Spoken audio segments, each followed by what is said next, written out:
আজকে চলে আসলাম চট্টগ্রামের লোহাগাড়ায়। এখানে একটি মাদ্রাসায় ৮ ক্যামেরার সেটআপ ইনস্টল করা হয়েছে। এখানে আমি ব্যবহার করেছি হিগভিশন 2K রেজুলেশন 3 মেগাপিক্সেলের একটি অত্যাধুনিক এইচডি ক্যামেরা, যেটা অডিও কোয়ালিটি এবং রেজুলেশন খুবই ভালো। আপনারা চাইলে এই ক্যামেরাটি অল্প খরচে ইনস্টল করতে পারবেন।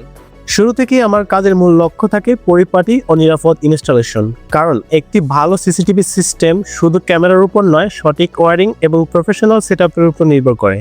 প্রতিটি ক্যামেরা বসানোর সময় আমি অ্যাঙ্গেল, ভিউ এবং লাইটিং খুব সতর্কতার সাথে যাচাই করি, যাতে দিনের আলো হোক বা রাত, সবসময় ক্লিয়ার ফুটেজ পাওয়া যায়।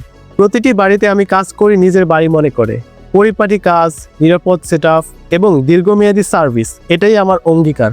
আপনিও যদি চান একটি সুন্দর, স্মার্ট এবং প্রফেশনাল সিসিটিভি ইনস্টলেশন করতে, তাহলে অবশ্যই আমাদের সাথে যোগাযোগ করবেন। হিগভিশন হচ্ছে একটি বিশ্বমানের এবং আন্তর্জাতিকভাবে স্বীকৃত সিসিটিভি ব্র্যান্ড। এই ব্র্যান্ডের সবচেয়ে বড় শক্তি হলো এর প্রোডাক্ট কোয়ালিটি, স্টেবল সফটওয়্যার এবং দীর্ঘমেয়াদী সার্ভিস সাপোর্ট। হিগভিশনের ক্যামেরাগুলো শুধু ভালো ভিডিও কোয়ালিটি দেয় না, বরং এগুলো সফটওয়্যার খুবই স্মুথ ও রিলায়েবল, যার কারণে দীর্ঘদিন ব্যবহার করলেও পারফরমেন্স একই রকম থাকে। এখানে আমি খুব দক্ষতার সাথে হার্ড ডিস্কটি ইনস্টল করতেছি ডিভিআর এর ভিতরে।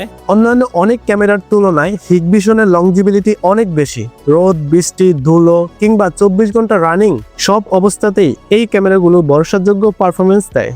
এই কারণেই আমি প্রতিটি কাস্টমারকে সবসময় হিগভিশন ক্যামেরা ব্যবহারের জন্য সাজেস্ট করি, কারণ ভবিষ্যতে যদি কখনো সার্ভিস বা সেটিং নিয়ে কাজ করতে হয়, তাহলে হিগভিশন সেটা করা সহজ এবং নিরাপদ। কেবল ম্যানেজমেন্ট যেন সুন্দর হয় এবং যেন শর্ট সার্কিট না হয়, সেক্ষেত্রে আমাকে খেয়াল রাখতে হবে। প্রথমে একটি লক দিতে বলবে, আপনি উপরে একটি প্যাটার্ন লক দিয়ে দিবেন। প্যাটার্ন লকটি 2বার দিতে হবে। এরপরে একটি পাসওয়ার্ড চাইবে, পাসওয়ার্ডটি এখানে দিয়ে দিবেন। এখানে যা যা আসে সবকিছু ওকেতে ক্লিক করবেন, চলে আসবে ভিডিও।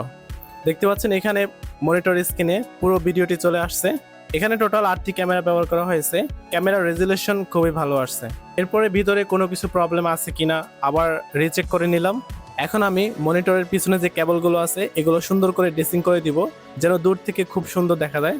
তো এইভাবেই আমি আমার আজকে কাজটি শেষ করলাম। তো এতক্ষণ ধরে যারা আমার ভিডিওটি দেখছেন তাদেরকে অসংখ্য ধন্যবাদ। যদি আপনার কাছে ভিডিওটি ভালো লেগে থাকে তাহলে অবশ্যই একটি লাইক দিবেন এবং বন্ধুদের সাথে শেয়ার করতে ভুলবেন না।